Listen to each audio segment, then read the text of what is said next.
talking about an old building. Wow. It's the oldest in Paris. You're kidding. Merci, monsieur. Ah, je vous en prie, monsieur. Merci. Wow, this is fabulous.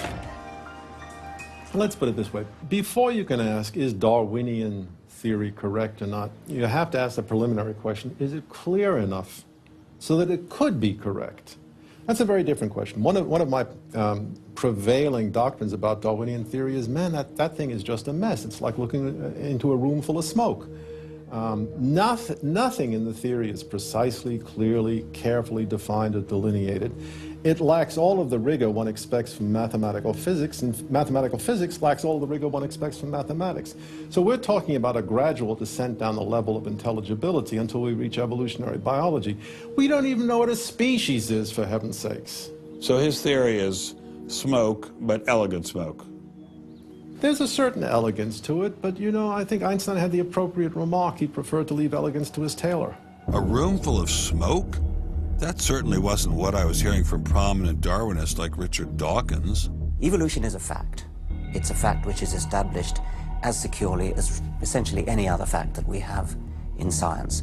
Richard Dawkins is so confident that evolution is a fact, and that therefore God doesn't exist, that he has devoted his entire life to spreading the evolution gospel. I'm an atheist with respect to the Judeo-Christian God because there is not a shred of evidence in favor of the Judeo-Christian God.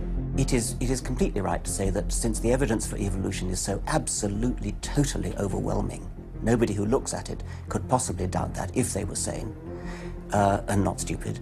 So the only remaining possibility is that they're ignorant, and most people who don't believe in evolution are indeed ignorant. But the people I spoke with weren't ignorant. They were highly credentialed scientists. So there had to be something else going on here. So you think the whole theory of evolution is false, or just certain parts of it? Well, again, evolution is a slippery word. I would say minor changes within species happen. But Darwin didn't write a book called how existing species change over time. He wrote a book called The Origin of Species. He purported to show how this same process leads to new species, in fact, every species. And the evidence for that grand claim is, in my opinion, almost totally lacking. How does Darwin or Darwinism say life began? Well, he didn't know, and in fact, nobody knows. So Darwinism, strictly defined, starts after the origin of life and deals only with living things. Well, how can there be a theory about life without a theory about how life began? Well, a grand overarching evolutionary story, of course, does include the origin of life, but Darwin's theory doesn't begin until you have the first cell. Well, does someone have a theory about how life began?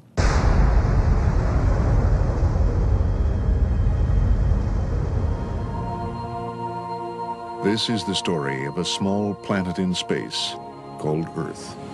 For a typical Darwinian explanation of how life originated, Dr. Wells directed me toward this documentary. The chemical elements essential for life, hydrogen, oxygen, carbon, and nitrogen, were now in place. What was needed was a way of combining them. Perhaps the energy came from lightning. Whatever it was. Excuse me? Whatever it was, energy managed to arrange these chemical ingredients in just the right way. Whatever it was? I was hoping for something a little more scientific. The most popular idea has been that life emerged spontaneously from primordial soup. In 1953, Stanley Miller mixed water, methane, ammonia, and hydrogen to simulate the early Earth's atmosphere. Then he ran electricity through it in an attempt to jumpstart life. It's alive! It's alive! It didn't work. While the initial results seemed promising, 50 years later, most serious scientists have abandoned this approach in favor of alternate theories. Prominent Darwinist Michael Roos attempted to explain one of them to me. He wasn't kidding. How did we get from an inorganic world to the world of the cell? Well, one popular theory is that it might have started off on the backs of crystals. My crystal ball. Molecules piggybacked on the back of crystals forming, and that this led to more and more complex. But of course, the nice thing about crystals is every now and then you get mistakes, mutations, and that this opens the way for natural selection. But at one point there was not a living thing, Yeah. and then there was a living thing. How did that happen? Well, this is I've just told you. And I don't see any reason why you shouldn't go from very simple to more and more complex to more and more complex. I don't either, but I don't know how you get from mud to a living cell. That's my question. Yes, well, I've told you. I think it was on the Try back one of more crystal. time. On the backs of crystals. On the backs of crystals is at least one hypothesis, yes. So that's your theory, and you think that is more likely and less far-fetched than intelligent design? I think it is. I wouldn't put Ben Stein's money on Dr. Roos's joyriding crystals, but it did make me wonder, what were the chances of life arising on its own? It's been speculated that probably there would have to be a minimum of about 250 proteins to provide minimal life function. If that's really true, then I think it's almost inconceivable that life could have happened in some simple step-by-step way. Okay, so the simplest form of life requires at least 250 proteins to function. What's so difficult about that? Welcome to the Casino of Life. Who wants to spin for a chance to win? Oh, sure. I'll give it a shot. What do I win? Take a look at this. Huh? How about the world's first single-cell organism? This perfectly aligned string of proteins could be yours. Now, take a spin.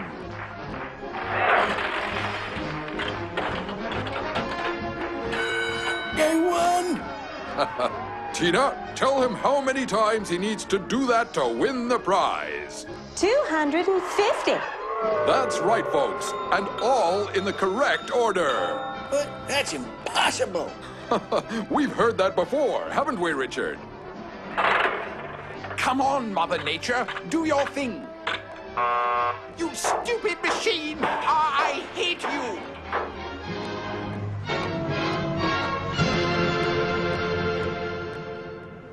We're talking about something that's staggeringly improbable, roughly 1 in a trillion, trillion, trillion, trillion, trillion, trillion. Let all of life choose a million, a trillion, a trillion, trillion. The number is essentially zero. Something has to skew nature to choose the ones that work. So, in the game of life, it looks as if the house always wins. Luckily, some serious scientific minds have figured out a way to beat the odds. Directed panspermia. When faced with the overwhelming problem of the origin of life, Nobel Prize winner Francis Crick proposed this theory, that life was seeded on Earth, which basically means aliens did it. Crystals? Aliens? I thought we were talking about science, not science fiction. We don't know what caused life to arise.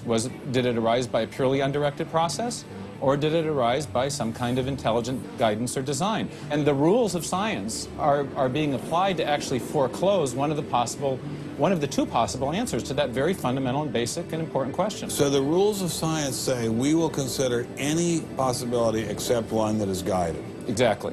No matter how life began, on the backs of crystals or in the test tube of some intelligent designer, everyone agrees it started with a single cell. But what is a cell? Let me ask you a question. Yeah. Darwin wrote The Origin of Species in 1859, published it in 1859. He had an idea of the cell as being quite simple, correct? Yeah, everybody did. Okay. If he thought of the cell as being a Buick, what is the cell now in terms of its complexity by comparison? A galaxy. If Darwin thought a cell was, say, a mud hut, what do we now know that a cell is? More complicated than a Saturn V. So what is in a cell as far as we know now? A world that Darwin never could have imagined. I needed someone who could give me a glimpse into this world. So we went to molecular biologist Doug Axe. Think of a cell as being a nanofactory, a factory where, on a very small scale, digital instructions are being used to make the components of the factory.